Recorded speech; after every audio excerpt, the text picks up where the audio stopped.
एक बार की बात है, एक लड़का एक बुजुर्ग बाबा के पास जाता है। वह लड़का अपनी ज़िंदगी में बहुत परेशान था। घर की सारी जिम्मेदारियां उसी पर थी और इसी वजह से वह अपने आप को भी ज़्यादा टाइम नहीं दे पाता था और बस दिन रात काम किया करता था। वो उसके दोस्तों और उसकी फैमिली वालों को भी टाइम नहीं दे पाता था। उसके जो दोस्त थे वह घूमने जाया करते थे, लेकिन यह नहीं जा पाता था और इसी वजह से उसकी खुशी छीन सी गई थी।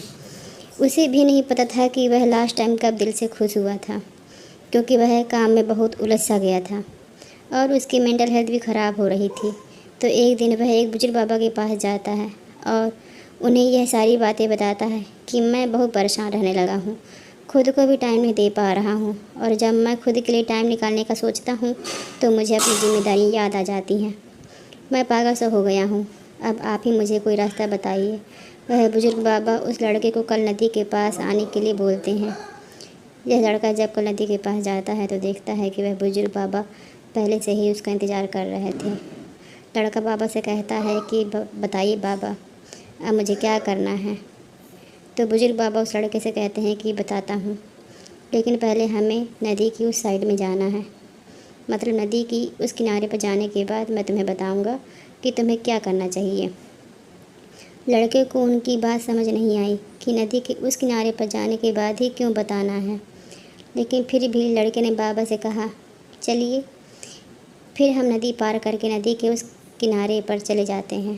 तभी बाबा ने उसे कहा ऐसे नहीं, हम उसे किनारे पर तब जाएंगे जब इस नदी का पूरा पानी सूख जाएगा। जब इस नदी की ज़मीन देखनी शुरू हो जाएगी तब हम दोनों इस नदी में से चलते हुए नदी को पार करके उसे साइड में जाएंगे। लड़के ने बाबा की तरफ देखते हुए कहा बाबा आप यह क्या बोल रहे हो, जब इस नदी का सारा पानी सूख जाएगा तब हम यह नदी पार करके उसे साइड में जाएंगे। तो शायद ऐसा कभी नहीं होगा, पर हम उस साइड में जा ही नहीं पाएंगे। यह बात बोलते हुए वह लड़का समझ गया कि बाबा उसे क्या कहना चाहते हैं।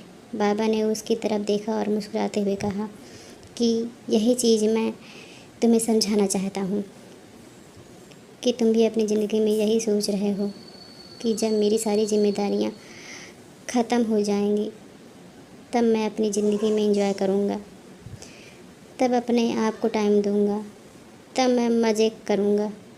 तो ऐसा कभी नहीं हो सकता है, क्योंकि जिम्मेदारियाँ कभी भी ख़त्म नहीं हो सकती हैं। अब वह लड़का क्लियर तरीके से समझ गया था कि चाहे अमीर हो या गरीब, सबके ऊपर कुछ न कुछ जिम्मेदारियां हैं और वह उन्हीं जिम्मेदारियों में से कुछ टाइम निकाल कर एंजॉय कर लेते हैं और इसे ही ज़िंदगी कहते हैं।